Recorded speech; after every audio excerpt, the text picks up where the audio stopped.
Jacob Wilhelm e a Rosa Cruz.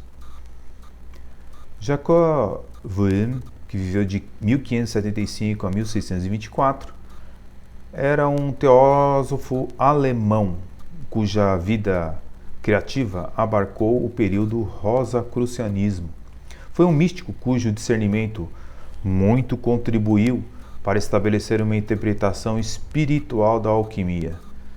Foi um sapateiro e da Boêmia ali, e possuía um alto grau de percepção mística dos mundos espirituais, e para expressar as suas experiências interiores decidiu revesti-las de termos alquímicos.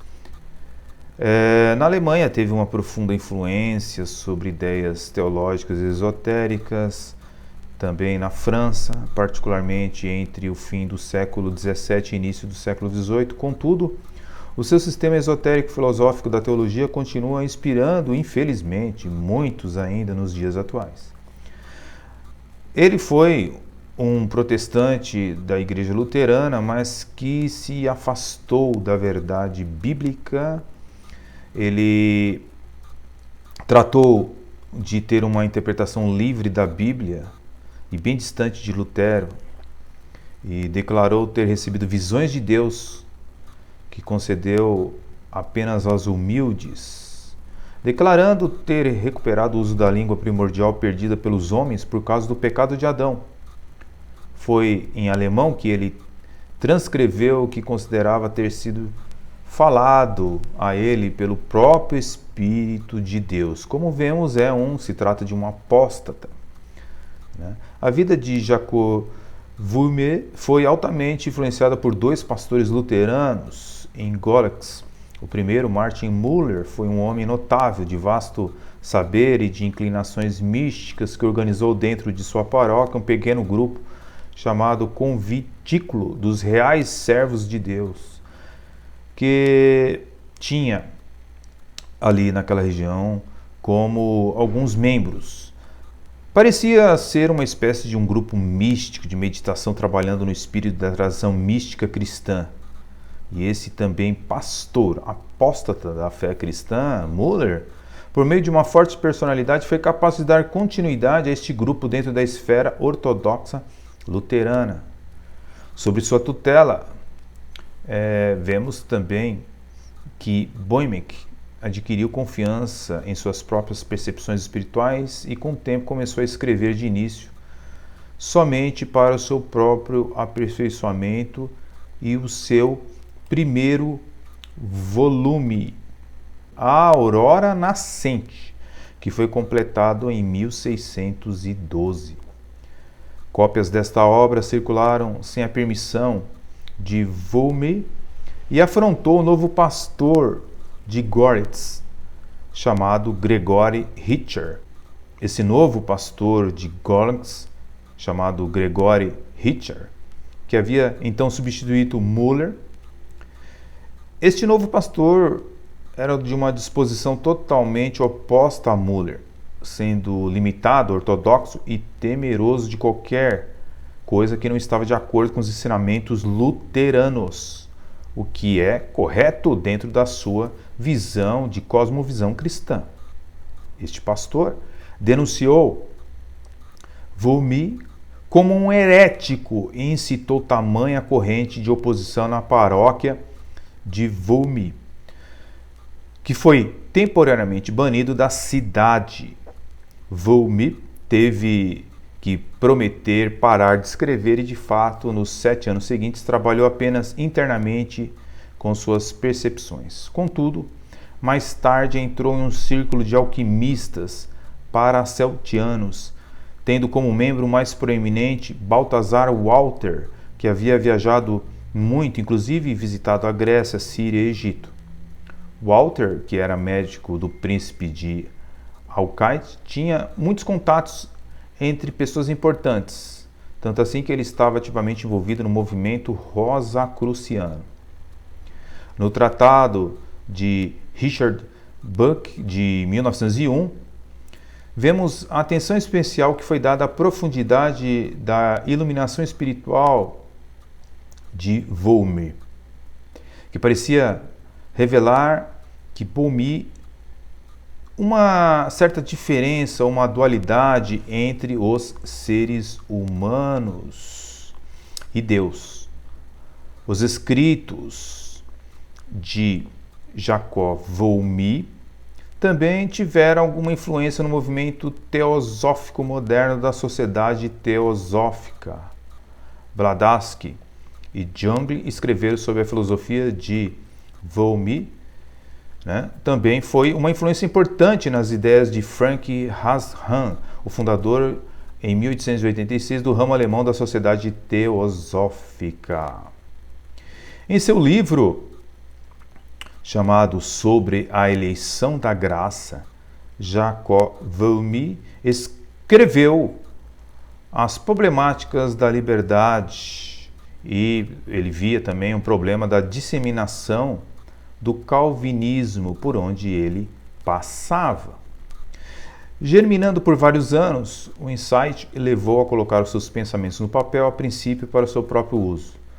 O manuscrito foi intitulado Aurora e foi escrita em etapas, chamado por Jacob Boulmy de um começo infantil. Era um conglomerado de teologia e filosofia, o que então se passava por astrologia, todos ligados por um tema devocional comum. Circulando entre os amigos de Boulmy, uma cópia de Aurora caiu nas mãos de Gregory Fisher, sucessor de Martin Muller como pastor, que condenou as pretensões do sapateiro à teologia. O pastor Fisher apresentou o assunto ao Conselho Municipal de Görlitz, que proibiu mais escritos à parte dos escritos de Jacob Boulmy. Em 1623, ano de sua maturidade, ele escreveu duas obras principais, O Grande Mistério e também Sobre a Eleição da Graça. O primeiro explicava a criação do universo conforme contada no Gênesis em termos de 3 princípios, incluindo os elementos místicos, sal, enxofre e mercúrio, juntando assim o misticismo da natureza renascencista com a religião bíblica. Este último, mais filosófico, expôs em termos de visão dialética o problema da liberdade e da predestinação calvinista. A visão de que o destino do homem é conhecido por antemão por Deus estava tornando agudo. Este tema foi posteriormente retomado pelo filósofo idealista Friedrich Schauck, um teólogo alemão, e Frank Fosbider, cujo comentário sobre eleição e graça ainda é lido em alta conta pelos estudiosos. Jacob Boulmy foi especialmente importante para os milenares e foi levado a sério pelos platônicos de Cambridge e pelos colegiados holandeses. Henry Moore criticava Boulmy e afirmava que ele não era um profeta real e que não tinha uma visão excepcional das questões metafísicas.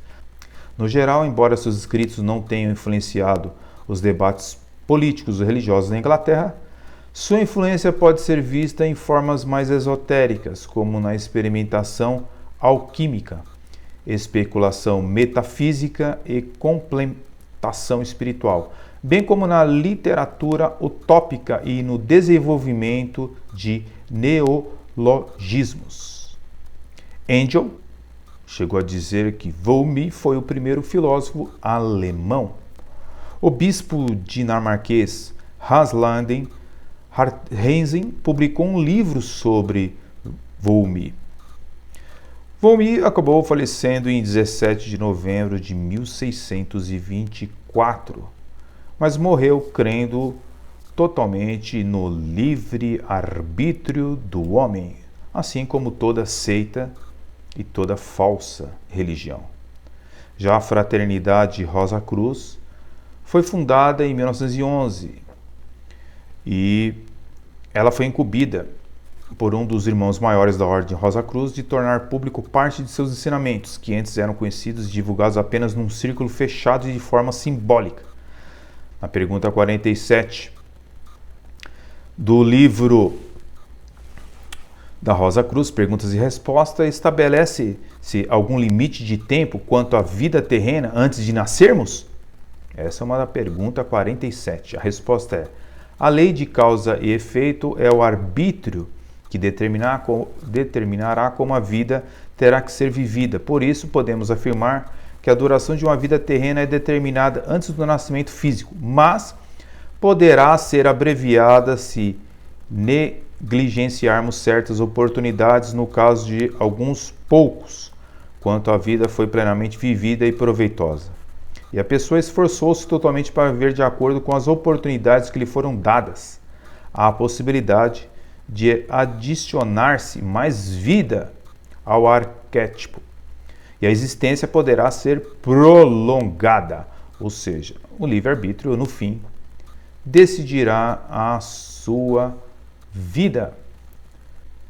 A ontologia da Rosa Cruz também diz, no 8º item da sua revista Amorque, o destino de cada ser humano é determinado pela maneira como ele aplica o seu livre-arbítrio e pelo karma, que disso resulta. Então nós vemos aí então as declarações da religião Rosa Cruz. Jacob Böhm também declara o seguinte: Deus usa o mal para testar o homem através do sofrimento, e a bem-aventurança será a alegria da vitória da luz sobre as trevas. Ele achava e acreditava que Calvino estava errado. Ele rejeitava, nesse sentido, a ideia de que Calvino atribui um duplo decreto da eleição e reprovação. Para ele, o chamado de Deus é dirigido a todos, como o de Satanás. Mas apenas alguns indivíduos acabam sendo eleitos. Os eleitos são aqueles que respondem à vocação divina. É o segundo nascimento que consagra a eleição e não o primeiro. Ser eleito é tornar-se um verdadeiro filho de Deus e um novo homem encarnado na graça divina. Então nós vemos aí, mais uma vez, um homem declarando o sinergismo. Os 5 pontos do arminianismo, a capacidade humana, ou seja, o livre-arbítrio, é ensinado por todas as seitas. A eleição condicional também é acreditado pelas seitas, ou seja, você é eleito a partir do momento que você entrega a sua vida para Deus, você aceita esse Deus ou essa divindade. A expiação, ela também é ilimitada, ou seja, Cristo morreu por todos os homens, e não somente pelos eleitos.